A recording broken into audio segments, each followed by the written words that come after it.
Welcome to the World Drone Market channel. In today's video, we'll walk you through the Skydroid C13 Laser Rangefinder, covering its basic operation and common issues. When using the Skydroid FPV app, you may notice that clicking the range button shows a distance of 0 meters. This does not indicate a malfunction. The C13 Laser Rangefinder has an effective measurement range of 5 meters to 1 kilometer. If the target is closer than 5 meters, the device cannot register a valid reading and will display 0 meters by default. To verify its minimum range capability, we placed the rangefinder on the ground and measured an exact 5-meter distance using a tape measure.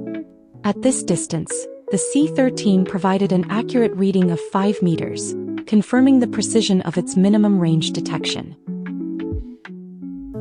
Thank you for watching. If you're interested in more drone-related technology and tutorials, don't forget to subscribe to the World Drone Market channel. See you in the next video.